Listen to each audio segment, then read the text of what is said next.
As the 2025 season gets closer and closer, who's on the hot seat or who can't afford a bad season to maybe become on the hot seat? Plus, NCAA tournament right around the corner. We discuss all of that and more today on the Locked On Big Ten Squad.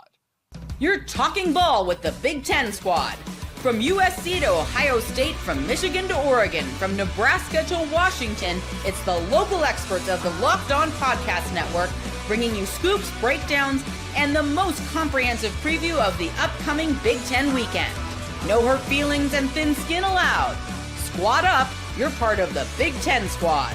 Welcome in. It is the Locked On Big Ten Squad. Some say it's the best time of the week. We feel that way because we're the ones that show up all the time, and we represent the Big Ten better than anybody. I'm your man, Jacob Goins, host of Locked On Hoosiers, also Roman Tomashoff, Locked On Huskies, Zach Anderson-Yoxsimer of Locked On UCLA, Zach Seiko of Locked On Nittany Lions, and Trent Condon, Locked On Hawkeyes. We're all here. Perfect timing there, Trent. We appreciate that. We've got a lot to get to on the show today. We'll talk some NCAA tournament for the basketball side of things, since that does get started in less than a week. Plus, coaches who could find themselves on the hot seat after a bad year in 2025. But guys, there's some names on this list in terms of head coaches around the Big Ten who are already on a hot seat going into the season. I made a list of a couple, and I want to start with Zach Anderson-Yoxsimer because of your crosstown rival. What about Lincoln Riley? Are we jumping on the train that it is time for him to win in Los Angeles? I thought the idea was he was supposed to win right away. He had his best season in his first year, and it's kind of just been like, what are they doing? You sent like, all right, what we talk about today? And I was like, Lincoln Riley just comes to mind. It just has to come to mind, right? What is he going to do and actually win? Is he going to get bigger in the trenches? Are they going to do something? He seems like that clear-cut guy that, is it time to win in LA, or is he going to shut down the media like he always does? I don't know. Well, I mean, I know, Seiko, I think you're on the Lincoln Riley hot seat train too, aren't you? I would give it. It's mostly about the expectations at USC. So I would give some grace to Lincoln Riley because I think they are building in the right direction. So I'll play a little bit of devil's advocate that I wouldn't personally fire Lincoln Riley. You landed a really good head coach, but you got to figure out what the disconnect is. Why was it working in Oklahoma and why is it not working in SoCal? So Mark would be great to weigh in on this, obviously. And so, but to be able to, they seem to be building out a really strong staff. They were able to retain their defensive coordinator. I look at this, the Big Ten's already had so much of a coaching shakeup. I would add maybe Maryland's Mike Loxley to this list, especially since he is getting the support. They're obviously doing something, because if they're going to land some of these top tier recruits or even be in the running or the conversation for them, there's probably been some sort of unnamed increase in NIL. But besides the point, everybody's still relatively new to start there. I don't look at Jerome Moore as being on the hot seat potentially. Guys who succeeded right away, Jacob, your team, Kurt Signetti. So he already has the backing, the support. Everybody else is, for the most part, safe. James Franklin would never be on the hot seat here. Dan Lanning just got an extension. Obviously, Ryan Day, who was a common name a season ago, just won a national title. So the Big Ten Conference, there's a lot of stability here outside of maybe Maryland and Northwestern, because they don't care about football. Well, that's fair. And I was going to ask Jay Stevens if he was able to join us from Locked On Buckeyes, the irony of going into a playoff where if they lose in the first round, Ryan Day could be fired. And then he said, no, it's fine. We'll just win a national title. I mean, it's kind of crazy, right, Roman? Oh, must be nice, right? So I want to take it back to the Lincoln Riley thing, because I love what both Zachs just threw out there. I wanted to take a middle ground, because on the positive side of the Lincoln Riley, USC is recruiting at a very, very high level right now. They've done a really great job on the recruiting trail, especially getting back into California, which has been such a truly embarrassing struggle for that program as of late. But that's a nice thing for them. But on the other side, the success has not translated on the field. Hiring Danton Lynn was a really nice move.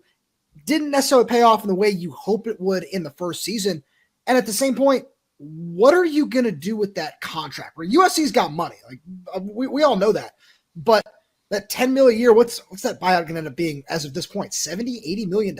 You're not necessarily going to make that move right away. And USC could certainly go out and hire a top tier coach, but it's it's a really interesting just topic to bring up because both sides have a very fair argument where even in 2023 with Caleb Williams, you didn't do enough to be considered one of the elite coaches in college football, but we know he has that pedigree. So USC is kind of in limbo, but I think Lincoln is doing a really good job on the recruiting trail right now, trying to, turn down the heat a little bit, let's say.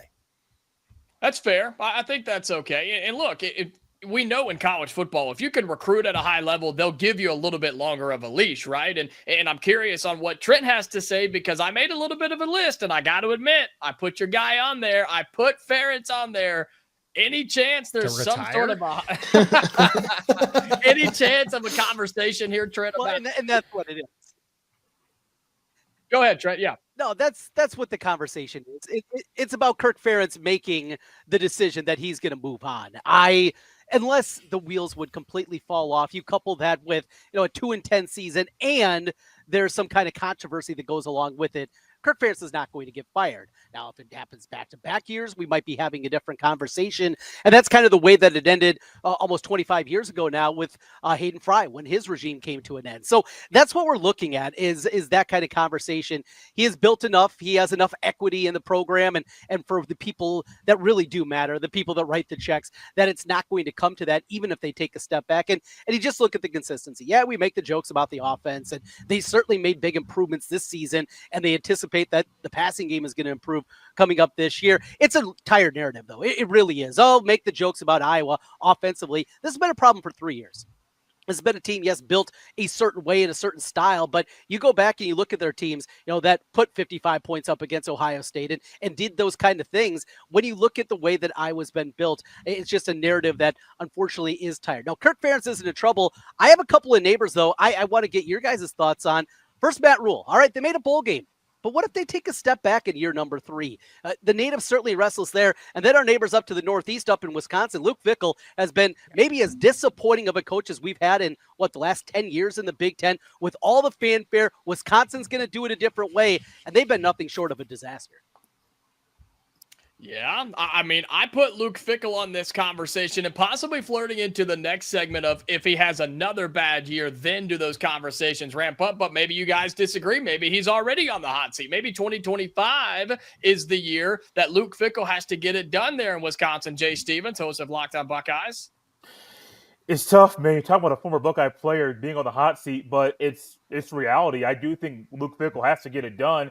And if he doesn't, he could be on the list with other guys that are in the Big Ten that are just guys that their names, but they haven't done it consistently. I don't know if anybody said this at all. Lincoln Riley, to me, is a guy that has to get it done this year. Yeah. If they have, great. I know I'm hopping in the middle of the segment, but he is a guy that you come from Oklahoma, did a lot of great things in Oklahoma. Last year was really, really bad. If you do that again in back-to-back seasons, people aren't going to want you out there in LA anymore. Oh, we do. If you're doing it bad, Oh, hey, I'm glad you spoke up, Zach Anderson, Yoxsimer of Locked On UCLA, because your guy is on my list for the next segment of if a 2025 season doesn't go the right way, could we have this conversation again 12 months from now? We'll talk about that coming up next right here on the Locked On Big Ten Squad.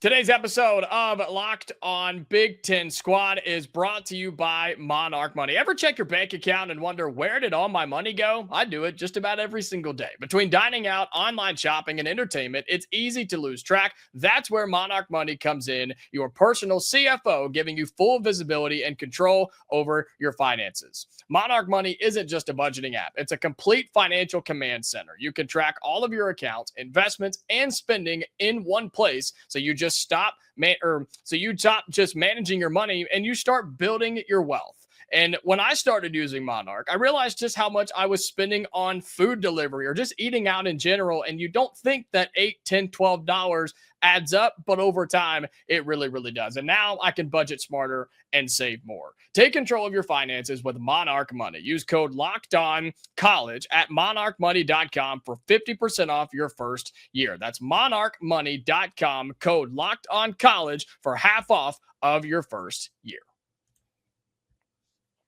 And today's episode of the Locked On Big Ten Squad is brought to you by Factor. Looking to optimize your nutrition this year? Factor makes eating well easy with chef-prepared, dietitian-approved meals that are fresh, never frozen, and ready to heat and eat in just 2 minutes. With 40 options across 8 dietary preferences every single week, you can customize your meals to fit your style, whether it's Calorie Smart, which is what I use, Protein Plus, or Keto. Plus, Factor even offers wholesome smoothies, breakfast, and grab-and-go snacks to keep you fueled all day long. I love how Factor takes the stress out of meal planning. I don't eat it every day, but at least 3, maybe 4 days a week. I take it for lunch. I'll eat it for dinner, especially on the go during busy season. It's really the best option for me. The convenience is unbeatable. There's no prep, there's no mess, and great food in just minutes. Eat smart with Factor. Get started at factormeals.com/LockedOnCollege50 off and use the code LockedOnCollege50 off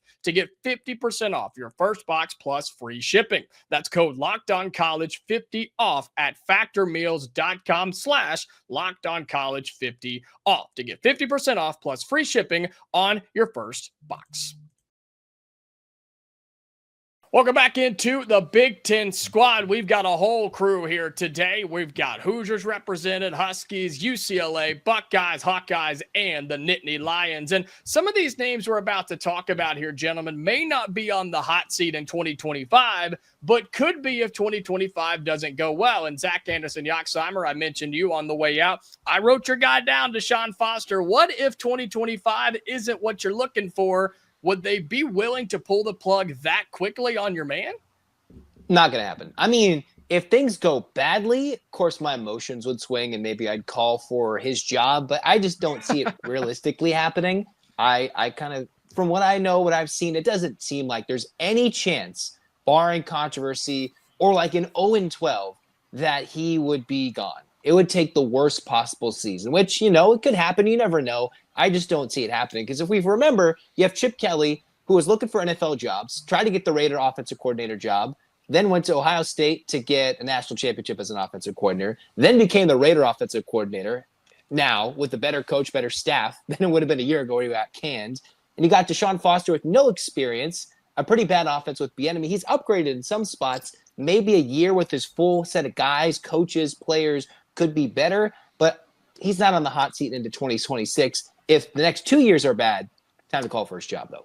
I was going to chime in. What are the odds that he takes an offensive coordinator job and just leaves on his own? Deshaun Foster, I don't know. A running back job, maybe. Which we've seen that become kind of popular, though, right? I mean, we've seen several big-name coaches, whether it's Power 4 or even some of these Group of Fives, who have said, to heck with head coaching, man. Let's just go be a coordinator. Don't have to worry about NIL. Don't have to worry about transfer portal. You just play with who you've got, and you just go and be a coordinator, right? It seems to be kind of a more popular move nowadays. In general, Bowling Green. I know it's an NFL job, but the Bowling Green head coach, Scott Loeffler, and I know because Penn State played Bowling Green this past season, but I saw that pop up on my feed. I said, man, he just gave up, it's a Group 5 head coaching job, but to be with the Eagles in the NFL, so I think it has to do more so with there are fewer headaches, and you actually get to, because when I heard Tom Allen speak for the first time when he took the Penn State defensive coordinator job, and one of the first things he emphasized that it was just great to get back to coaching football. What does that tell you? When you are at the head coach of a Power 4 program, regardless of where it is, that is the peak for most coaches, and you're saying that, actually this coordinator gig might be better at the end of the day. That's pretty telling about college football. And then we got all these legal hearings going on about NIL and revenue sharing and everything else. So it's only going to get worse before it gets better. And I just saw Cal Poly just cancel a couple of programs. I think it was swimming and diving. And they cited the fact that revenue sharing. So before we know it, football and men's basketball are going to be the predominant sports. And if you are a non-revenue sport, good luck to you. That's all I have to say. It's just good luck. And it's just where it's going, unfortunately. And a name that I think we should throw in here, too, that seems to just be overlooked because somehow, some way, he ends up having a good year by the end of it. PJ Fleck at Minnesota. Anybody considering him in terms of whether they would get rid of him, whether he'd leave, or maybe he'll just coach there forever? I don't know. What about PJ Fleck at Minnesota? I start with that one because Philip Fleck is one of my least favorite people in general. His personality drives me crazy. He is the last person that I'd want to have a beer with out of any of the Big Ten coaches. He's a fake, he's a phony, and of course it's Iowa's rival with the Gophers up there. I will tell you, though, as somebody that grew up in North Iowa, grew up on the border, and fans of Minnesota sports and listen to a lot of sports talk up there, look, the Gophers are so far down the list. He has them relevant. He has them consistently winning football games. They are so far behind the Wild and the Vikings and the Timberwolves and the Twins, just in terms of sports specifically. Minnesota Gopher hockey is bigger than the football program is. And because of that, if he keeps going 7-5, they're completely fine. They're not the disaster that they were back during a lot of the 80s and 90s. And because of that, he's probably not ever going to have to worry about the hot seat as long as he can be an okay winner. That's what it is at Minnesota. That's the one kind of angle that I look at. And I had one name I wanted to throw your guys' way. And Jay, maybe I want to go to you first with this. Sherrod Moore, yes, it ended great. Beating Ohio State, beating Alabama in the bowl game, but it was also a 5-loss season. You do that again next year, also losing to Ohio State at the end of the season, stubbing your toe. It's Michigan coming on the heels of a national championship. They're not going to accept back-to-back 5-loss seasons, are they? No, I don't think they will. But you also have to realize there's the coming punishment from the NCAA for their sign stealing thing. And if you go, let's say they do go five back-to-back 5-1 regular seasons, whatever it was, they got to the bowl game, but they're 500 at the end of the day in the regular season. If they lose to Ohio State and then they get punished, that's the formula to get him up out of there. The issue is you're bringing in someone else that doesn't want to deal with that nonsense. So maybe Michigan is willing to keep him a little bit longer to try to figure things out with him. And because it's going to be really hard to bring somebody in when you're losing scholarships, you're losing money, you're losing X, Y, and Z that the NCAA is handing down. But he's so new to the head coaching thing.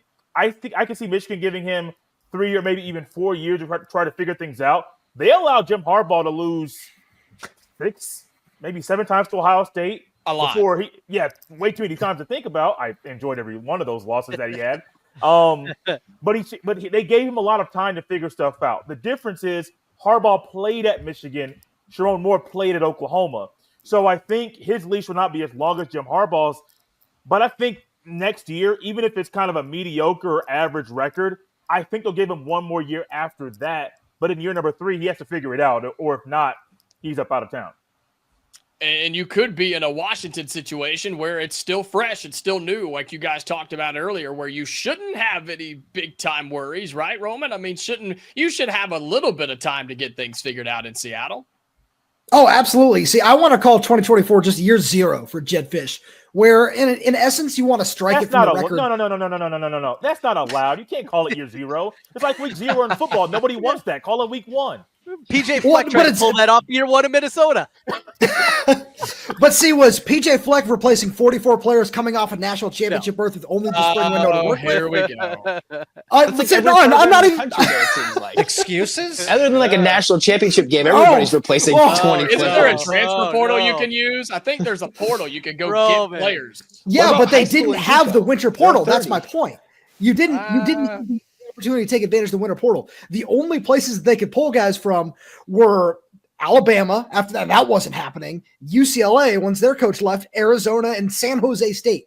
That was the epitome of the winter portal that Jedd Fisch had to work with last year. And I'm not trying to whine and moan and say, oh, he got the short end of the stick. Sounds like it, though. That's because I've got 5 guys all saying that to me right now. No, it was, but the spring portal, that was gross. But this is a true year 1 for Jedd Fisch. He's got the quarterback that he wants in Damon Williams. We'll see what that looks like. And if it's not, a significant step forward from 6-7, where it's 8-4, 9-3 in the regular season, plus potentially a bowl win, then things might start getting in that direction. But I think he needs time because of, especially what the offensive line was last season. You're replacing the Joe Moore award-winning offensive line. You're replacing 20, 21 starters from that team that went to the national championship on a shorter offseason. It's tough. Where Jacob, like Kirk Zignetti at Indiana, he did a phenomenal job rebuilding that program. But he also had that entire winter portal to work with, which I think is something that really does go just unnoticed when he's getting replaced that late in the cycle. So is think it's a Deshaun fair Foster point. on year 0? I mean, that was year 0 for Deshaun Foster. I mean, let's be real. I mean, it's been Always year zero for UCLA for what, 10 years now? You know. Hey, Yeah, year one's right around the corner. Let's Zach. go. Well, hey, I'll take don't year you 0 worry. if I give you year 0. Don't you? I'm worry. happy to give it to you. I think that works. We've got basketball coming up, so Zach is going to be just fine. Do not feel bad for Zach Anderson-Yoxheimer. But for Zach's sake, yeah, you should be. Yeah, and Roman too. I think he may end up having to dip out on What's this up, Roman? Hey, Zach, what's postseason basketball like? It's The a crown. tournament. Who's going to make it from the Big Ten, and can this conference win a national title? We're talking about that next, right here on the Big Ten Squad. Today's episode of the Big Ten Squad is brought to you by TurboTax. This is a message from Intuit TurboTax. Taxes was waiting and wondering and worrying if you were going to get any money back, and then waiting, wondering, and worrying some more. Now, Taxes is matching with a TurboTax expert who can do your taxes as soon as today. An expert who gives your taxes their undivided attention as they work on your return while you get real-time updates on their progress so you can focus on your day. An expert who will find you every deduction possible and file every form, every investment, and everything with 100% accuracy. All so you can get the most money back guaranteed. No waiting, no wondering, no worries. This is Taxes. Get an expert now at TurboTax.com. Only available with TurboTax Live full service, real-time updates only in the iOS mobile app. See guarantee details at TurboTax.com/guarantees. All right, we're still rolling on here with the Big Ten Squad, and I know it's fun talking offseason football things and which coaches could be fired. We got Roman fired up a little bit. That's okay, though. He dipped out when we started talking a little college basketball because the NCAA tournament is almost here, and we're going to talk about teams that we think are solidly in, ones that can make a run, and if the Big Ten can claim a national title in this college basketball season. And I wrote some things down because this is as of Tuesday, March 11th, and I know there's some moving parts because of conference tournaments and things like that. But Jay Stevens, you and I are really the only ones in terms of bubble teams that are going to be sweating on Selection Sunday because Zach Anderson-Yoxheimer of UCLA and Iowa, you guys are fine. Zach Seiko, we appreciate you being here, man. And Jay, you and I are going to be stressing on Selection Sunday because we just can't get an answer.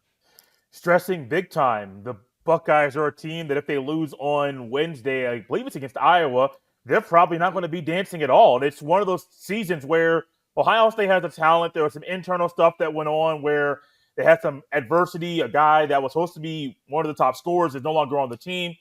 And the Buckeyes are like Indiana. They got to make some noise in the Big Ten tournament. They have to. You can't just roll in there against Iowa and think, oh, we have a Bruce Dort that can get the thing done and be the kind of lead guard to make some noise in the Big Ten tournament and do enough to cement the spot in the big dance. You, as a collective unit, must go all out. Control everything you can control. Get the hustle stats and dominate that area. But I don't have faith in Ohio State's basketball team right now. I've lost faith in them shortly after we got into Big Ten play. I was like, oh, this team has a talent. They just don't play well consistently, which is a massive problem. But Jacob, it's weird, man. Going into the year, I said Ohio State can make the tournament this year. And I'm sitting here right now, early in the week, saying they're not going to make it. I know it's still possible that they can. I just don't have faith in this team to do anything against Iowa to win that game on Wednesday night.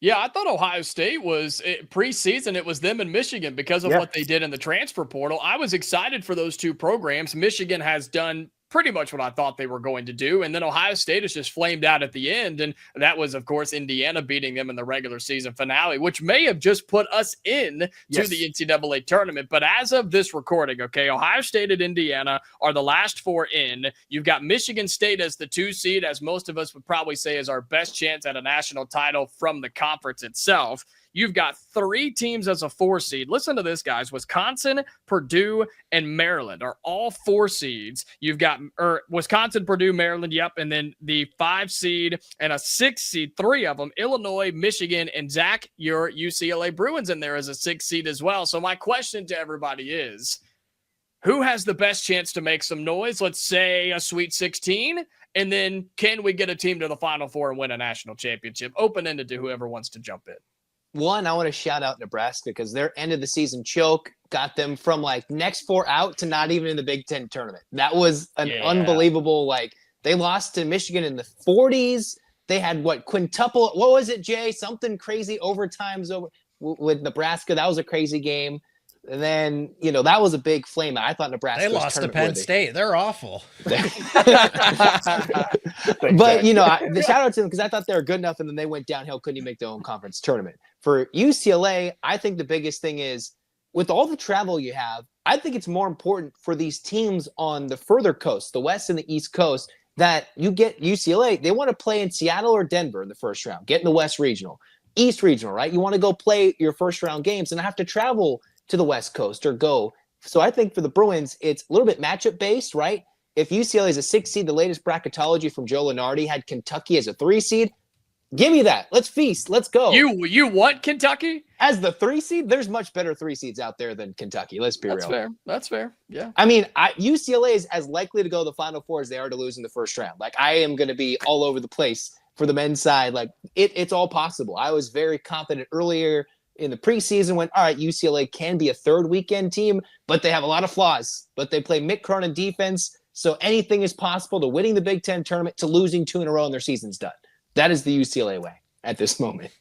I like this UCLA team coming into the year too. If of all the just talent roster-wise, 1 through 13, however you want to kind of grade it, I kind of like theirs the best. I just didn't think it was going to go very well. Year number 1 of the Big Ten, all the new faces, plus the travel in year number 1, and kind of figuring that out. I still love the talent of this team though, and Michigan State's been great recently, but Izzo's had so many flameouts recently in the NCAA tournament. It's hard to really wrap your arms around him and say, yeah, this is going to be a Final Four team. I'll be surprised, actually. I think the Big Ten is down again this year. I'll be surprised if we see a team in the regional final, a team in the Elite Eight. I think we're going to have everybody knocked out. Maybe a couple Sweet 16 teams, but that's going to be it. When we get to Saturday and Sunday of the regionals, I don't think we're going to be watching a Big Ten team.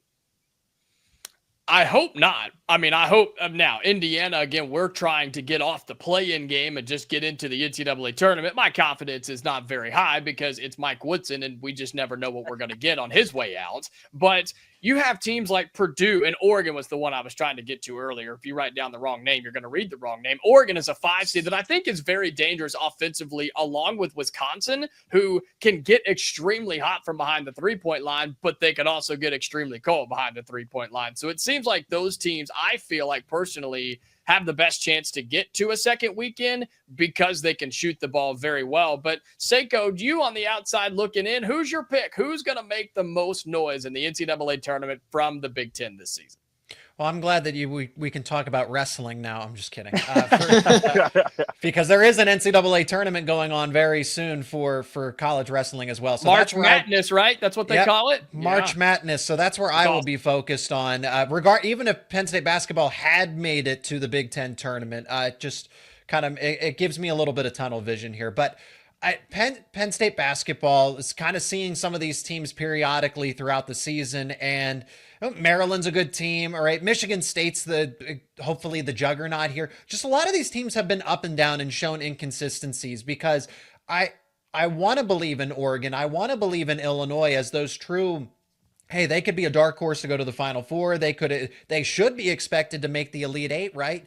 And then there's just days that they really don't show up. And I'm going to echo Trent here. I don't think I am pessimistic that there aren't any teams from the Big Ten that make the Elite Eight, let alone the Final Four. I'm concerned that they're not even going to be in the top 8. If you go to Ken Palm's rankings, the only team I think that is in the top 10 is Michigan State from the Big Ten.